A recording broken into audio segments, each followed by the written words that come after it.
G'day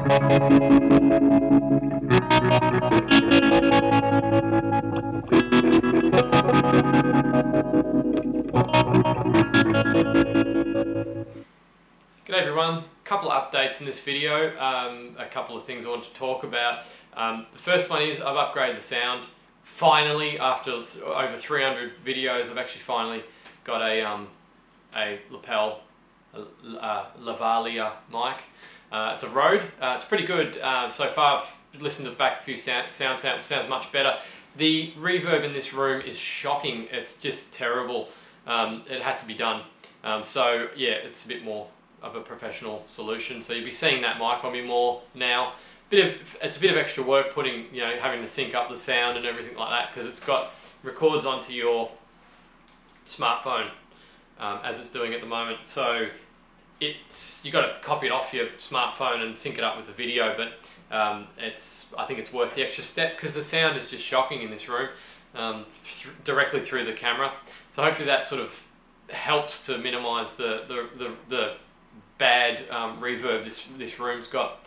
You also probably noticed that I've got this black tape on my glasses. Just probably should point that out, that they actually snapped this morning. So it's either I put the black tape on, look like a total nerd, or I squint at the camera because I can't see anything, and I think you probably would have worked out that I'm a nerd anyway. So I think the tape's probably won the job. So the other thing I want to talk about is some tools I got from Erem. I've been talking to the Erem general manager. He saw some of my videos and he said, "Oh, can I send you some free tools?" And I said, "Please do." And he sent through some stuff, and it is an absolutely mammoth load of tools. It's just far beyond my expectations. It's been 6 months since I received the tools, and I'm still in shock at how many awesome tools I've got, thanks to the generosity of this guy. So let's have a look at what I've got on the bench top. So this isn't all of it. This is just some of the loose stuff he sent through. He said, I got a Christmas present coming your way, and I can see why, because these tools are very expensive. They've got a lifetime guarantee. It's free resharpening service, and yeah, they're just. I've shown a number of people. My father-in-law was an auto electrician, and I was showing him some of these tools, and he was just absolutely dumbfounded at how good they were, speechless. He's just saying these belong in a dentist office. They're really high quality, and that's part of the reason why I got such a high price tag as well with a lot of these tools. But you can find them on Amazon on sale sometimes very cheaply. I've seen similar side cutters to these for $15 on Amazon, which is, I think, an absolute bargain. There are other tools, if you can't find them cheaply or you don't want to spend that much, there are other tools you can get. Some people mentioned some of the other Erem videos. Exelitis make perfectly fine tools for the job. For pedal building and things like that. You don't need something that's so high end as this, but if you can get them cheaply, why not? I mean, they're like I said, free resharpening service, lifetime guarantee on the tool. They're fantastic. You see them on eBay, like 30 years old, and they're still working, and they still look like they're in great condition. They're used in the aeronautical industry and the medical industry and things like that. They're high precision tools. So anyway, let's have a look at what he sent through. So these are, we'll start with these two tweezers first. One of them just fell off. These are reverse action tweezers. Reverse action being when you squeeze them, the jaws open. And this has got bent tips on them. So obviously that's for picking up on that sort of an angle. If you're picking up maybe long objects. I don't know if I'd use those for SMT as such. They're quite large. Maybe some of the larger components. Like SMT or ICs and things like that. And again, they feel like they belong in a dentist office. They're absolutely awesome. The quality is just incredible. If you could just feel what these feel like, they're out of this world. And oh, sorry, the model number of that was 30SA, and the bottom one is 29SA. So the straight tipped 29SA, and the bent tipped 30SA. They're both just fantastic quality. I don't think I'm going to need to say that anymore because they're all made very similarly and they all feel awesome. So this is I think it's a semi-micro. it's not the smallest size. I've actually got another one that's the smallest size, and this is the one up. This is the one that you'd use for most day-to-day, you know, lead trimming and wire trimming and things like that. And it is, I think it's semi-flush as well, not total flush. Flush is the back, how much of an angle the back has got, because the flatter it is, the sharper it is, but the more fragile the blades are. So semi-flush is slightly more rounded, but is a lot more durable. So unless you have a specific need for something that's absolutely flush, then you'd probably go for semi-flush or high or a more rounder end back. But I do like them flat on the back, because you can cut when you're cutting, you know, like this. If you've got a round, some of the sidecars have a real round back on it. You just can't get close to the bottom of the lead when it's got a round back on it. So yeah, anyway, that is a, what is it, 2432E.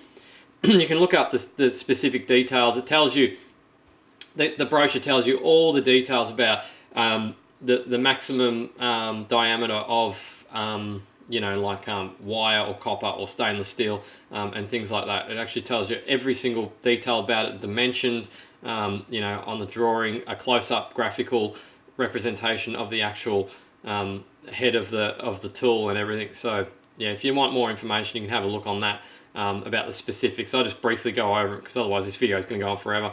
So that's got the new handles as well. The grey insert bit there is the new handle design, and I prefer the new handle, to be honest. I think they've done a great job on the new handles. So this is a rounded needle nose with a I think it's either serrated or it's just got a grip pattern sort of cut out on the inside. So it's for rougher jobs, I suppose, when you need to hang on to things more tightly than a smooth. Obviously, if the jaws are smoother, it won't grab things as tightly. You might think these things are all very minor details, but when you use them a lot, you find you end up going to leaning towards one tool more than the other.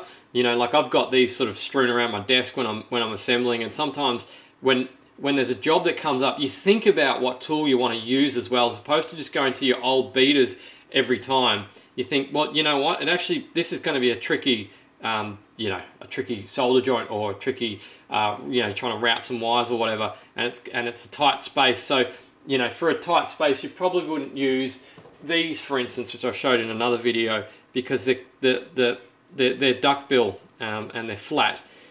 They're not going to be able to get into a tight space as easily as these, or even these would even be better. So they've got quite small. This is a small duckbill on the end, whereas the other ones were a lot bigger. They're about double the size, approximately double the length. So you know, and then if you need a longer jaw or a wider jaw, you'd go for a different tool. So there's all sorts of things to consider. They're minor details. I mean, if you're just building a few pedals, or you don't do a lot of electronics, it's probably overkill. But yeah, there's so many options. It's ridiculous. You can get a tool to suit the exact job if you're looking for something specifically.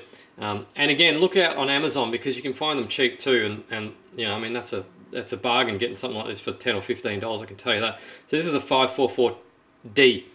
Is that one? And then what's this one? Check it out. It's got plastic inserts, nylon. Sorry, inserts on the for the jaws. It's actually a lead straightener. I'll just quickly give you a demo of what that actually means, or more specifically, how I think you should use them. I was going to actually ask the general manager if there's a particular specific purpose for these wire straighteners, or lead straighteners, or you can use them for anything.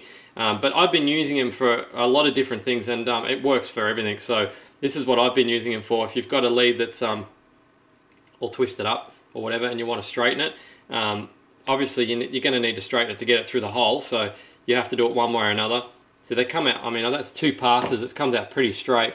You can use your fingers, of course, but you won't straighten tight kinks with your fingers. They're just not going to be hard enough. So you can just go over the lead a few times and it comes out pretty straight. I mean, that's, you know, it's pretty close to bought straight out of the packet, really, isn't it? So yeah, they do a good job on that. If you're doing a lot of this stuff, it's handy too, which with the web store I actually do a lot. If I get a lead that actually bends up, you know, I usually grab the, if it's in a bit of a rough condition, I grab it and straighten it out. And the good thing about that too is that not having metal jaws. I mean, you might be thinking you can just use these, which you can, but when you do that, you scratch the leads up and they don't look so good. You actually take some of the tinning on the resistor off as well when you do that. So it's a better solution, but they're expensive, so you've got to have a good reason to want to buy those, I think. And I certainly do with the web store. You can also use them for ICs. I've been using them for ICs. So if you've got, you know, the leads you want to, sometimes when you want to get them inside a socket, you need to bend them out a bit. So you can do that. You can bend it out or straighten them. Or if you've got one lead that's bent, you can fix that up like that as well. So you can use them on ICs too. Anything that's got a lead, you can use them on. And those nylon inserts are replaceable as well. So you might be thinking that's pretty generous for him to send out those tools, particularly when you see what the retail value for each of these tools are. You know, they're expensive, but that's not it. In fact, it's probably part of the reason why my jaw hit the ground when this box showed up around Christmas time. I was speechless. I just couldn't believe that somebody would be so generous to send so much stuff out. And I know some of you cynical people out there will be saying, yeah, but he's getting free airtime and all this sort of stuff, and his tools will be appearing in any video that I do because they're going to be the tools that I'm going to be using. And unless there's a really rough, cruddy job that I'm going to be doing, I'm not going to be reaching for anything else but an Erem tool, which is great. But if you saw the retail value of this stuff, you know, I mean, he didn't have to send this much gear. You know, he could have just sent through a pair of side cutters, a pair of pliers, some S&D tweezers, and that would have been it. And that's probably the ones that would appear the most in the videos. But he didn't. He sent a hell of a lot of stuff, and I just think it's generosity. I like to think positively when people do this sort of thing and not look a gift horse in the mouth and say, oh, you know, you know, he's getting something out of it. I mean, my YouTube channel doesn't receive a huge amount of views anyway. You know, it's a pretty niche, it's a bit of a niche sort of channel. So look, I'm chalking this up to generosity. That's the positive view that I see on this. There's just so much stuff here. It's ridiculous, and I've told him a few times now that it's just I appreciate him sending this stuff. It's just so kind of him to do it. So let's have a look at what's in this box. As you can see, another 6 hand tools, and you've got, you know, 4 tweezers as well. Let's have a brief look at each one because obviously it's going to take a long time, and just have a quick look at the differences. So 2SA. These are all specifically made. Some are made, it actually says, does it say on the, there you go, anti-acid, stainless and anti-magnetic. So as you can tell, they're often used in for scientific purposes as well, anti-acid and stainless and anti-magnetic. So they're made for a specific purpose. These are precision tools. They're not usually used for, I suppose, for hobby purposes. Although I know a lot of people that use the tweezers, the Erem tweezers for SMT, and you can look more into what tool you need specifically for whatever it is that you're thinking about replacing or getting. If you're thinking about getting some Erem tools, and their EROP line too. I don't have any EROP here, but their EROP line is the economy version, so you can get an Erem tool that's going to be a lot cheaper than these ones that you see here as well. If you look up EROP, you'll see what I'm talking about.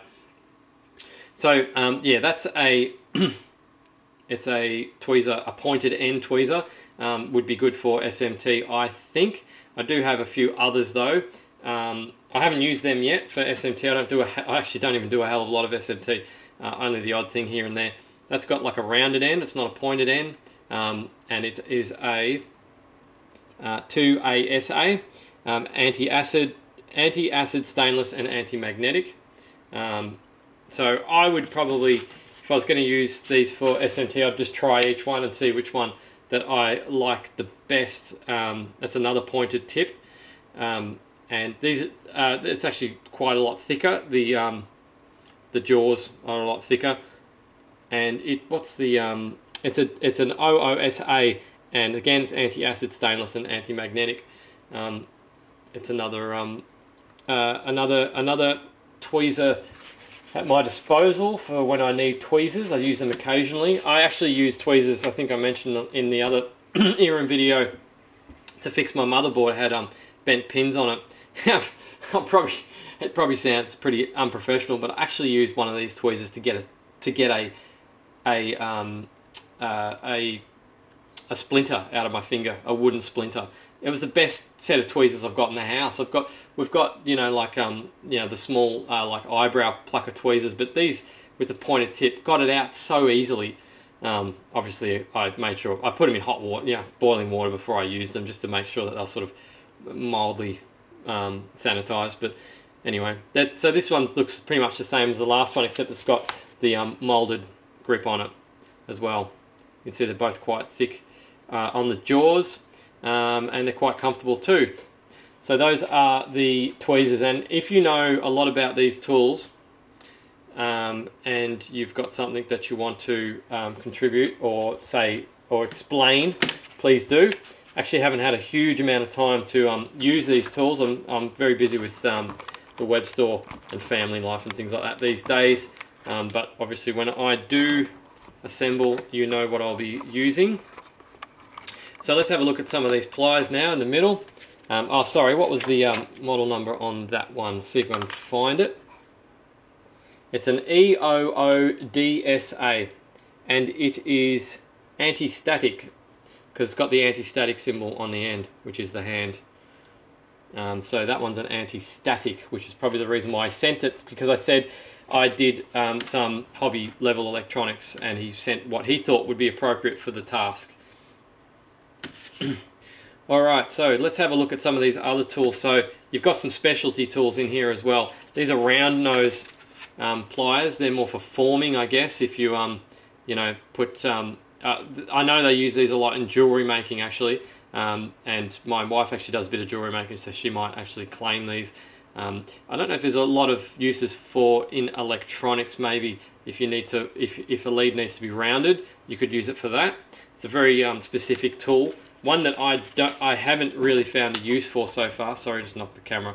I haven't really found a use for the rounded nose pliers, but I don't know, you guys might know a use for it that I haven't really thought of. Now there's two of the micro-sized side cutters.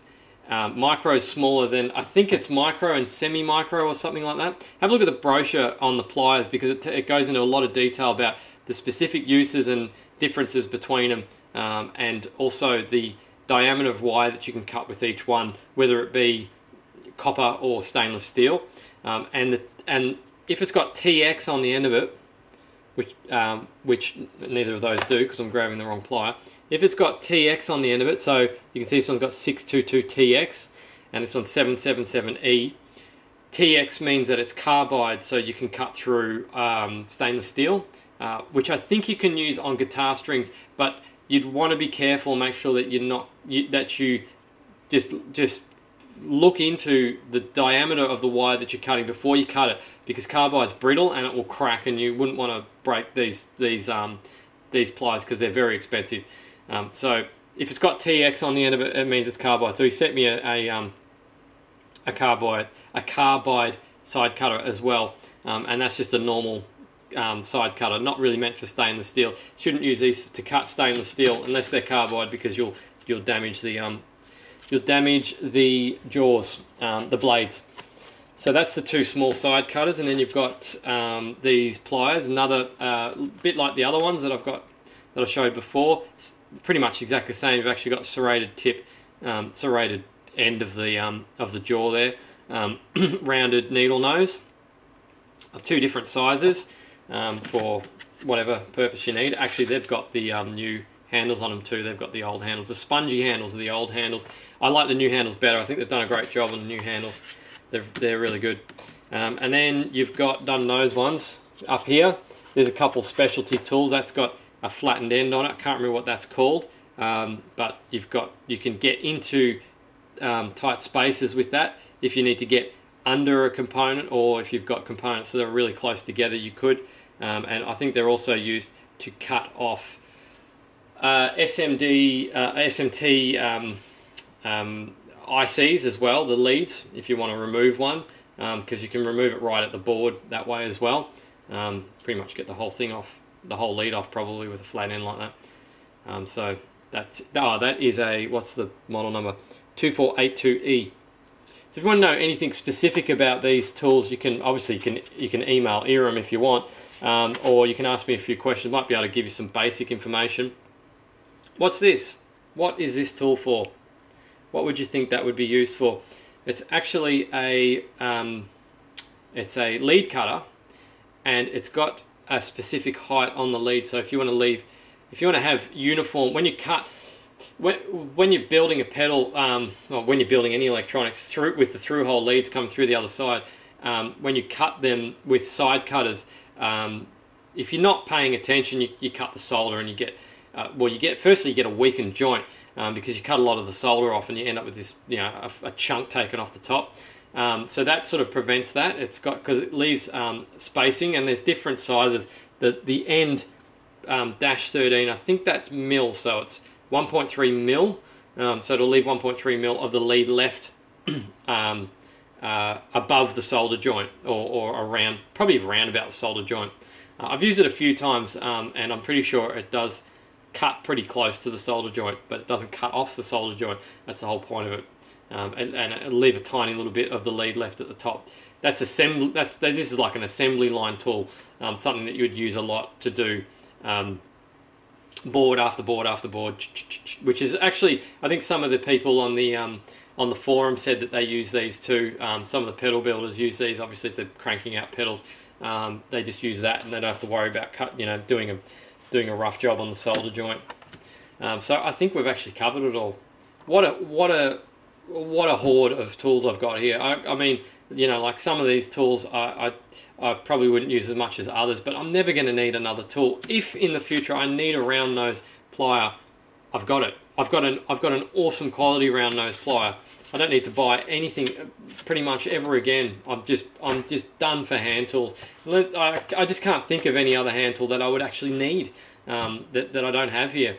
So that was, as I said, I think it's just such a generous thing for the general manager Erem to do. It's just generosity to send this much stuff.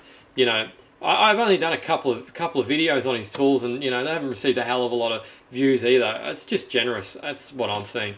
That's the angle that I'm gonna look at this at. So anyway, I hope you liked the video. Again, if you've got any questions about any specific tool, I'll try and answer it if I can. If I can answer it, I'll leave a response. If I can't, I won't. If you got what's your favorite tools? I know a lot of guys use ex-Elitist tools, and they swear by them, and they're relatively cheap. If you break one, you don't have to worry too much. If you break one of these, you'd be crying. So I know a lot of people said I use the ex-Elitist stuff. It's fine. That's good. So yeah, what tools you like, specialty tools that you like. Yeah, just leave whatever comments you want down the bottom, any questions, etc. But yeah, that's it. That's it for this massive horde. You're going to be seeing these tools in my videos from now on. They'll be popping up every in assembly tools and things like that, and on my workbench, because I'm already using them daily. For cutting things for orders, or straightening leads, or assembling pedals, or whatever. They're always on my desk. They're just lying around. They're always lying around. And they've been great. They've been fantastic quality. And keep an eye out for them on special too. Like I said before, you can find them quite cheaply, and then you end up with a kick-ass, top quality tool at a not so expensive price. So that's it. Thanks for watching the video.